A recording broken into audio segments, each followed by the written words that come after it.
Vamos a hablar de estas, ya de estas tres. Si se dan cuenta, el puntero no se ve en la pantalla, se voy a apuntar al lado. Entonces, tres causas para lesión celular. La primera gran causa son causas endógenas. ¿Qué se les ocurre si pensamos en causas endógenas de lesión celular? Pues que no habrá. ¿Ustedes creen que es posible una lesión celular de causa endógena? Que el propio organismo pueda causar lesión celular. Sí, creo que sí. ¿Qué se les ocurre que entraría en esta categoría? Es posible, enfermedades autoinmunes, ¿no? ¿Causas exógenas? ¿Sería algo? ¿Perdón? Todo lo demás, ¿no? Desde agresiones, trauma y accidentes con químicos, tú dices, ¿no? Accidentes con químicos podría ser. Sí, claro que sí. ¿Qué será lo criptogenético?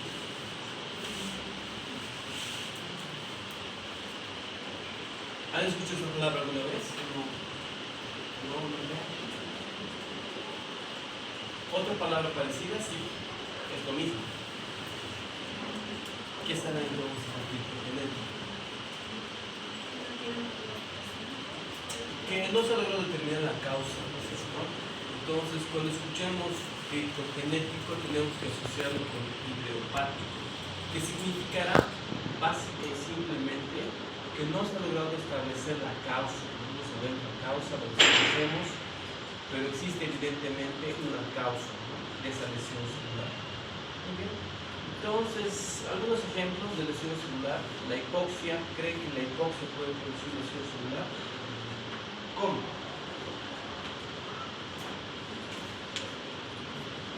Cuando hablamos de hipoxia, estamos hablando de depresión de oxígeno a las células. ¿Cómo es que funcionaba eso? ¿Se acuerdan? Eso de la respiración celular. Ahorita vamos a ver. La hipoxia sí es una gran causa de lesión celular, claro. Agentes físicos, sí, evidentemente. Trauma contuso, trauma penetrante, trauma contundente, quemaduras, todo eso entra aquí, ¿no? Agentes físicos, agentes químicos, accidentes con sustancias corrosivas, puede ser, ¿no? Quemaduras químicas también, es probable, claro que sí, pueden causar lesión celular. Agentes infecciosos, ¿será que pueden causar lesión celular? Aquí estamos hablando de virus, parásitos, bacterias, hongos. ¿Esos agentes infecciosos creen que pueden causar lesión celular? Sí, por diferentes mecanismos. Reacciones inmunológicas también, por supuesto, lo que decían al principio. Defectos genéticos, claro que sí, de transcripción. Desequilibrios nutricionales creen que pueden causar una lesión celular. ¿Cómo, por ejemplo? El exceso de sal en la dieta podrá ser un desequilibrio nutricional que cause lesión celular. Sí, ¿no? El exceso de azúcar también. Entonces, pocos no son los ejemplos en relación a lo que puede ocasionar una lesión celular. Aquí está el azúcar, ahí está la sal. Relacionado con enfermedades que conocemos, como diabetes e hipertensión arterial. Ahora está esa pregunta, ¿no? ¿Todo agente agresor de los que hemos visto provocará muerte celular o no?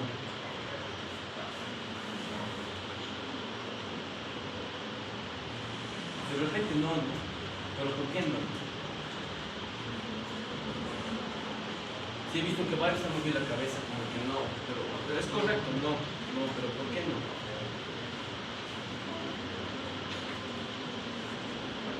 Habíamos dicho al principio, ¿se acuerdan? Que la célula podía ser que llegue a morir, pero podía ser que no, ¿no? Que quede dañada y así a media máquina, si quieren, entre comillas, puede ir funcionando, ¿no?, durante toda la vida. Entonces, ¿de qué depende que un agente agresor provoque la muerte? ¿Me dices la agresividad de la gente? Sí.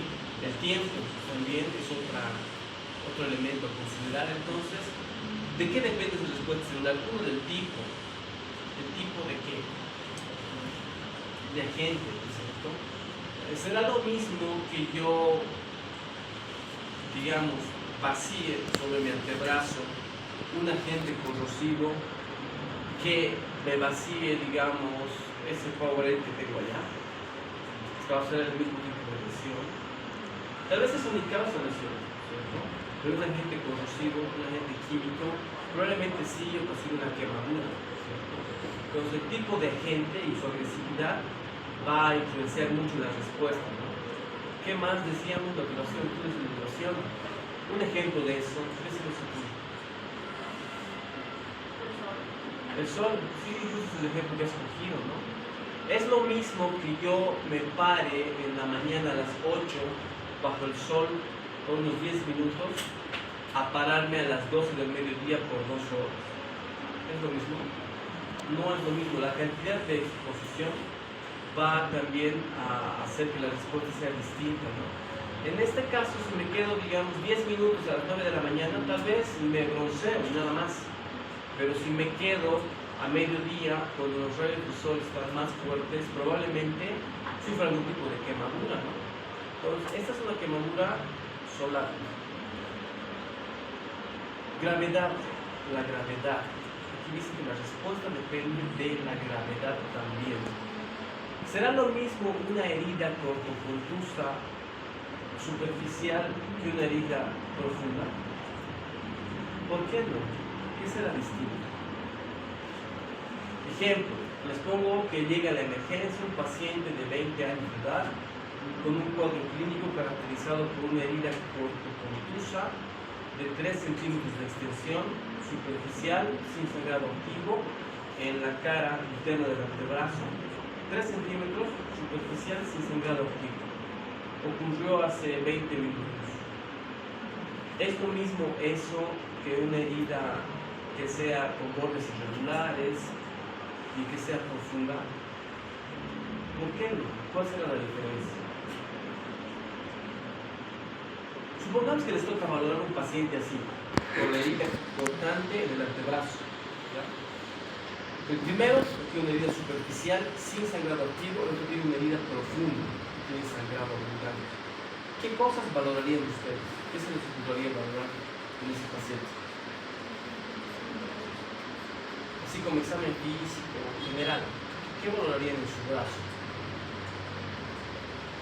Las estructuras tendrán que estar comprometidas. ¿Cómo qué? ¿Cómo valorarías eso? ¿Qué es una herida profunda? Por ejemplo, si hay arterias, si hay venas. Tal vez el sangrado se deba a un sangrado arterial, ¿no? El sangrado, por si acaso, cuando es venoso, es autolimitado, normalmente para solo. Pero cuando es un sangrado arterial es distinto, no es una anatomía de fisiología. ¿Cuáles son las características de un sangrado arterial?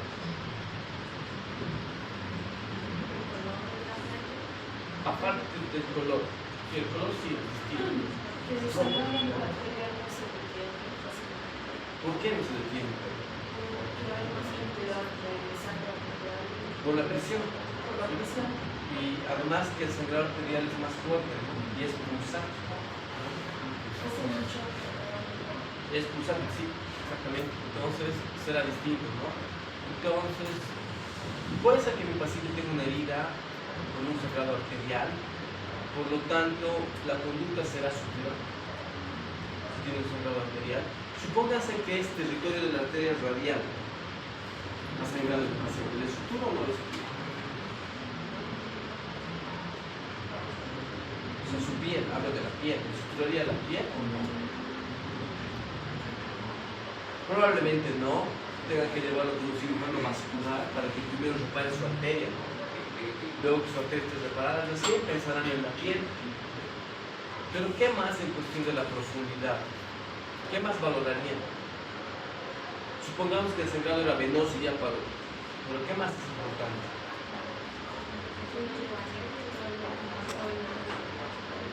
Compromiso de estructuras importantes. ¿Qué podría afectar? ¿Tendón se puede afectar? ¿Cómo se manifestaría eso? ¿Qué le pedirían a su paciente que haga? La movilidad. Que mueva sus dedos, ¿no es cierto? La movilización simple, ¿no? Y la compuesta simple sería así, compuesta sería así, ¿no? Le pediría que haga eso. Y si no puede mover los dedos, pensaría en su seguridad. No sé, no. Probablemente vaya al quirófano, que le reparen sus tendones, flexores, extensores, no sé, y después así en la piel. Entonces la gravedad, como la profundidad de una herida, evidentemente va a determinar la respuesta, ¿no?, del paciente. Ahora, si les pregunto las consecuencias de la lesión celular, si les digo que depende del tipo, del estado y de la adaptabilidad, ¿a qué creen que se refiere?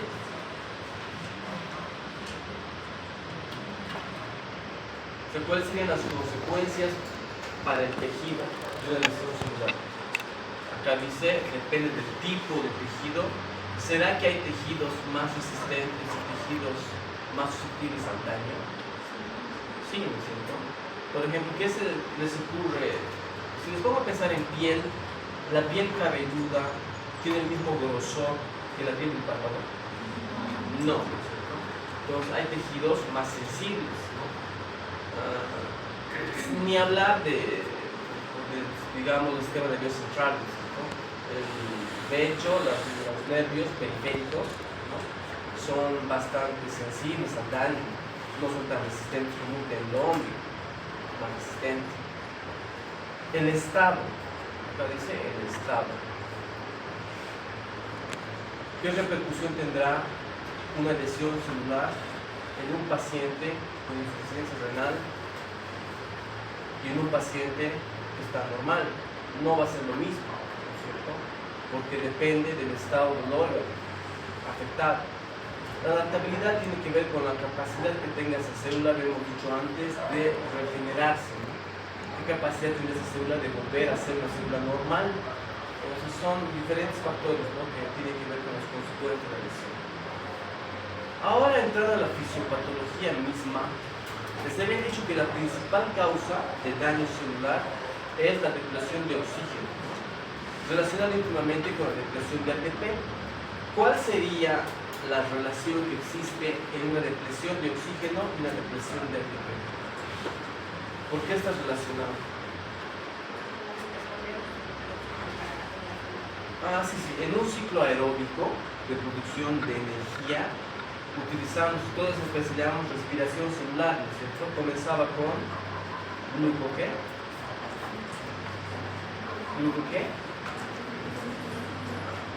Ya, luego ciclo de Krebs y después fosforilación oxidativa. Toda esa cadena llamábamos respiración celular, ¿no es cierto? Por lo tanto, si tenemos oxígeno, las mitocondrias pueden producir por vía aeróbica ATP para energía. Pero si no tenemos oxígeno, ¿qué pasaría? De hecho, cae la producción de ATP, ¿no? Pero ¿qué pasaría con la célula? Se activaría otra vía. ¿Cuál era la otra vía?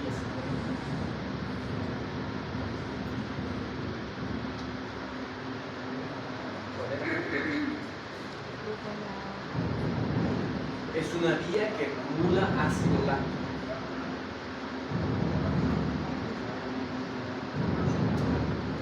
¿Cuál era esa vía? Eso lo han aprendido, no sé, fisiología. Bioquímica también ha aprendido eso, así que es imposible que no sepa. ¿Cuál es la otra vía? La vía anaeróbica.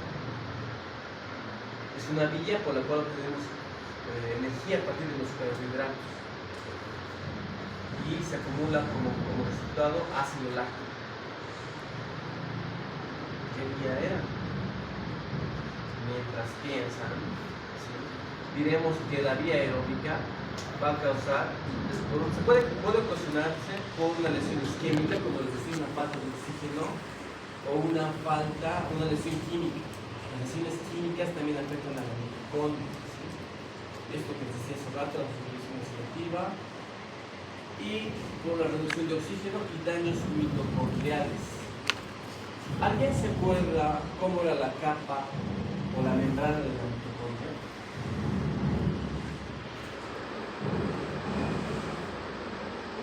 La membrana de la mitocondria tenía una bicapa igual que una célula, ¿no? Pero entre capa y capa había algo. Había unas sustancias inductoras de la apoptosis, ¿se acuerdan? Entonces, cuando hay daño a la mitocondria, se liberan esas sustancias inductoras de la apoptosis y por esa razón produce daño celular y muerte celular, ¿ya? Entonces, uno de los grandes mecanismos de lesión celular es la depresión de ATP, cuando se ve afectada directamente ¿quién? La mitocondria. Ejemplo de la repercusión sistémica de la reducción de ATP. ¿Se acuerdan de esta bomba de sodio y potasio? Funcionaba, era un mecanismo de difusión facilitada, ¿o cómo era? ¿Qué tipo de difusión ocurría aquí? ¿Se acuerdan? ¿Cómo funcionaba esto? Hay diferentes formas de transporte, ¿no es cierto? Este es el transporte activo, ¿no? Por lo tanto, esta bomba de sodio y potasio, ¿qué necesita para funcionar? ATP, ¿no es cierto? Si está afectada la producción de ATP por una caída de oxígeno, como con hipoxia, esta bomba no va a funcionar. Y como no funciona la bomba, ¿cuál será la repercusión sistémica? ¿Qué se les ocurre que pasaría? Su misión, ¿se acuerdan? Era sacar, ¿qué dice, no? Sodio, ¿no? Y meter potasio, ¿no? El potasio tiene que estar ¿dónde? ¿Dentro o fuera? Tiene que estar dentro, ¿no? Y el sodio tiene que estar fuera, en sus mayores concentraciones. ¿Cuál será la repercusión para una célula si esta bomba no funciona? Se entra el sodio. ¿Y ahí qué pasaría con la célula? Se dematizaría, ¿sí? Porque evidentemente es un soluto que va a traer líquidos hacia el interior. Aquí tenemos edema celular. ¿Qué pasa con el potasio? Se sale de la célula. ¿Cuál será la repercusión sistémica? Hipercalemia. Hipercalemia es hiperpotasemia. La cantidad de potasio aumentada en la sangre. Nada más. Otro mecanismo, ya les había dicho, el daño mitocondrial, ¿no? Puede causar lesión y muerte celular porque evidentemente uno son las sustancias inductoras de la apoptosis que están en sus membranas y dos es la presencia de calcio. El aumento de calcio es que se pierda los equilibrios de electrolitos intracelulares y se desencadena la activación de las caspasas. ¿Se acuerdan qué eran las caspasas?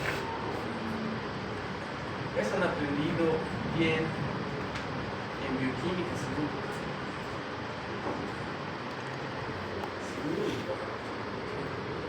¿No? ¿Qué eran las caspasas? Sí, empiezan, ¿no? Desencadenan el proceso de apoptosis. No vamos a ver un viejito, ¿no? Ahí está lo que le habían dicho ustedes. Entonces, la mitad de este curso sí ha visto y la mitad ha dicho no. ¿Por qué serán? Pasan con diferentes porcentajes. ¿Sí? Diferentes. Especies reactivas de oxígeno es otro mecanismo de lesión celular. ¿Qué eran las especies reactivas de oxígeno? Las especies reactivas de oxígeno es lo que conocemos como radicales libres. ¿Qué eran los radicales libres?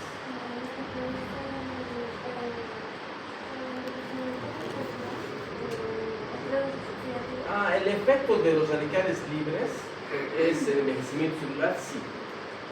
¿Pero qué eran los radicales libres? Sí, son moléculas inestables, por eso que son lo que dices, ¿no? Como son inestables, están hiperactivas y por estrés oxidativo causan daño celular, ¿no? No se olviden de eso, ¿ya? Es muy importante. Estos radicales libres por estrés oxidativo hacen daño a la célula, ¿ya? Entonces atacan principalmente a los lípidos, a las proteínas y al ADN. Es muy importante porque si atacan a los lípidos, ¿cuál será la repercusión? No se forman las lipoproteínas. Como atacan a las proteínas, lo mismo, y no podrán pasar de un lado al otro. ¿Se acuerdan que algunas proteínas tenían que ser liposolubles para llegar a un lugar? Y para eso se unían a lípidos, ¿no es cierto? Entonces, evidentemente, los radicales libres causarán daño a la célula porque no dejan que los lípidos y las proteínas se unan. Número 2, afecta al código genético. Entonces, si afecta al código genético, el resultado grande va a ser, se los he puesto, ¿no? Malignización. Aquí abajo, ¿ya? Malignización. Como los radicales libres afectan al ADN, el resultado puede ser una mutación que sea un cáncer. ¿No? ¿Qué es un cáncer? En términos de células, para ustedes. Es una replicación errónea, ¿no es cierto?, de una célula no diferenciada. ¿Qué más sabemos sobre el cáncer? Replicación exagerada, ¿no?, de un tipo celular que no corresponde al tipo celular que está a su alrededor. Todo eso es cáncer, ¿no? Evidentemente, los radicales libres a la larga pueden ocasionar malignización y, como decía su compañera, envejecimiento celular. Ahora, esto que se los he puesto acá, antioxidantes, fosforilación oxidativa, tiene que ver con que los antioxidantes es lo que combate los radicales libres, ¿no es cierto? Porque los radicales libres, habíamos dicho que por estrés oxidativo causan envejecimiento celular y malignización. ¿Cómo combatimos el exceso de estos radicales libres o especies reactivas de oxígeno? Con antioxidantes. ¿Qué antioxidantes conocen? Son vitaminas, ¿no? ¿Cuáles conocen? La vitamina C, ¿sí? ¿Cuál más? La E también, ¿no es cierto? Entonces, evidentemente, de esa forma se combaten los radicales libres, ¿ya? Esto es lo mismo que hemos hablado hace rato, defectos de ADN y proteínas, defectos de la permeabilidad de membrana relacionados a la mitocondria, ¿ya? Y evidentemente la membrana va a perder su selectividad, ya no va a poder pasar lo que tiene que pasar. Las mitocondrias se van a dañar, van a dejar de funcionar y los lisosomas van a destruir a la célula. Más o menos la secuencia de eventos que van a ocurrir. Como resultado del daño celular hay una repercusión, y las repercusiones del daño celular son acumulaciones. La primera gran acumulación que vamos a estudiar, ¿sí? Evidentemente sus acumulaciones, como dice acá, no pueden ser sustancias anormales y sustancias normales. ¿A qué se refiere? Lo vamos a entender más fácil si vemos esta imagen. Lípidos. La primera gran acumulación que puede ocurrir como una consecuencia directa del daño celular es que